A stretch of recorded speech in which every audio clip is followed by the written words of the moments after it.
Okay, it is turn 11, the 16th of June, and the Germans are excited. Things are going very well in this turn. You can see that a bulk of those forces in the centre of this map here, just between St. Lo and Bayeux again, are concentrated and driving against the link between the American and British forces.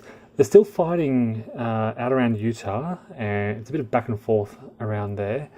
And at around Caen, they're more to the left of the city there. They're trying to drive against the British.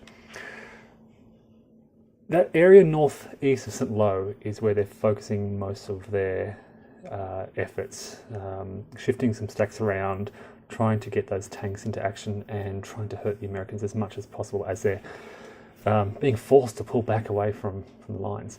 And let me show you what's happening with combat. Now, at around Utah, they did have a success up in the north. You can see they've driven the Americans back down the beaches again. There should be a disrupted marker on those units on the beach.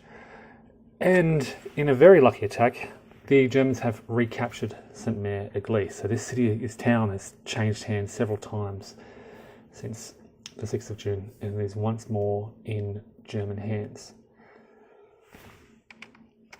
Further to the southeast, this is where the bigger developments are taking place because the Germans have broken through the American lines in several places. You can see they've isolated 1st Division Americans in Saint-Clair-sur-l'Elle.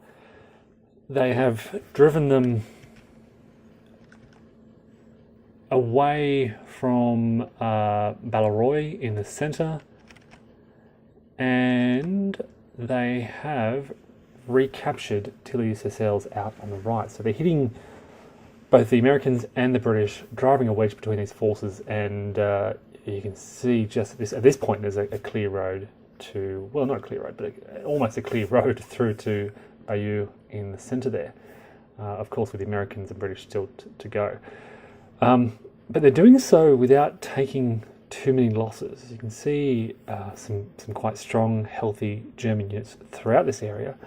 Some strong armoured units, the Tigers in the centre, of course, spearheading that attack, but also managing to trap some of those Americans out on the far left.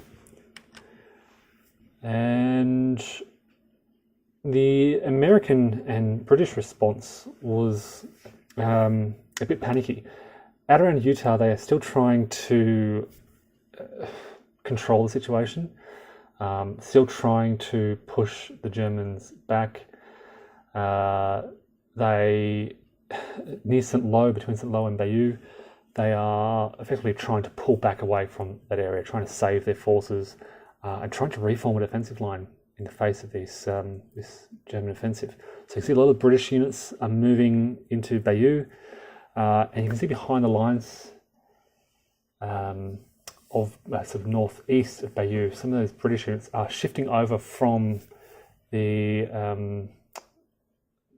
attack, the offensive on Caen. So because of this German offensive, the British have weakened their positions around the city in the east. Their lines are weaker, and they're shifting all these forces over to the Bayeux area. The Americans, however, don't have many forces to shift around. You can see they're disrupted, they're reduced, some of them are trapped, and they're feeling a little desperate. I guess the one thing saving them is that Elbe River is still a boundary. The woods are still a bit of a slows down the Germans a little, and most of those German tanks are over to the right. Now, the Americans did try to launch some attacks in Utah, a couple of very low odds attacks which didn't go too well, but they did have one important success just north of Carentan. You can see now they're just on the outskirts of Carentan in the south, the Utah perimeter. That's about the one significant success they did have in the region. Over in the east, again, the British were trying to make an impact, but they suffered an A1 result in their attack on Caen. So things, even there, starting to go against them. That was about all they could manage in terms of offensive actions on this turn because of their need to pull back. You can see this terrain here. It's clear and mixed. It's not very well suited for defensive action. So I think the British are going to be in trouble, as the Germans certainly have some enthusiasm. Their backs up and they're driving hard. All right, so that is the end of the 11th turn. The Germans certainly feeling optimistic about their future. And I should just clarify once again, this is the second consecutive storm turn. This is why the Germans are feeling good. This is why the British aren't able to bring on more reinforcements, or the Americans. This weather really shapes things considerably.